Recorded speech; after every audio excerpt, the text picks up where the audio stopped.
I had thought about adopting since I was a teenager. I remember thinking like, no child should ever grow up in an orphanage. The difference between growing up with a family versus growing up without a family changes the course of a human being's life.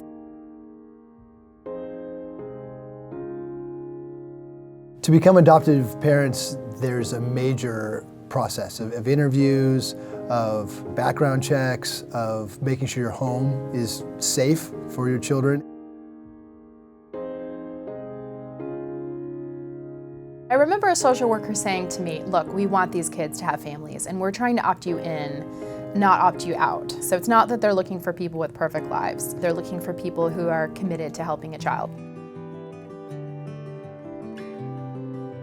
The first thing we did when we went down there was essentially see if this would be the sort of place we would want to adopt from. And as we got to know the director, she introduced us to this little boy named Kimbe and said, I think I know who you guys need to meet. And I distinctly remember it was nap time, and so we walked around the corner into his bedroom, and he's laying in his crib, and he's laying on his back, wide awake, this little guy, huge smile on his face. I kid you not, just this beaming smile on his face, and just kind of quiet and looking up at us and just kind of beaming this sense of baby joy. We're like, what kid exudes this kind of positive energy? She's like, this is your little guy. We're like, oh my God, you're right, this is our son. When you birth a child, you meet the child that day and it's this beautiful moment, and then you go home and you have the child with you. But in this case, we meet the child and it's beautiful and we're excited, and then we go home and he still lives somewhere else. That was really difficult, and then we go home and we just continue submitting paperwork. We had to go down for visits sometimes just to sign things in a courthouse. I was really just down there for a casual visit. I was just checking on paperwork, getting to hang out with Kimbe a little bit, and the earthquake happened, and it was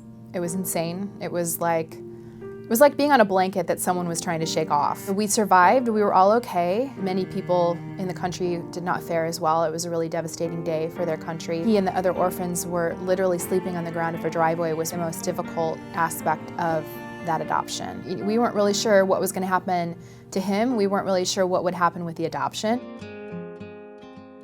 I really became dedicated to trying to get our son and all of the kids that were in the same situation home to their families, because there were hundreds of children in the same scenario who had adoptions approved and were literally just waiting on a signature to be able to come home to their families. I started working with some of our state representatives and advocating with them and with the Haitian government to figure out a plan to grant humanitarian parole to these kids, the ones who were already matched, the ones whose paperwork was just, waiting for someone to approve it. And a week later, through a partnership with the US government and the Haitian government, they did grant humanitarian parole and refugee status for those children. It was actually a bill in Congress that was passed called Help for Haiti, and it granted humanitarian parole for, I believe, 800 children who were in situations like our son. Kimbe hopped onto a military jet with all the other orphans and flown to the US without us. I was on the airplane to Orlando, found out that he was there at a different airport, so somehow got over to the other airport. Finally, at 1 in the morning, 2 in the morning, they start bringing 1 or 2 kids out at a time. So at this point, it's been 3 years since I first met Kimbe. Eventually, somebody sees him coming and says, Mark, Kimbe's coming out. And so I ran over to this little gate area, and the officer who carried him out hands him to me, and Kimbe just melts in my arms.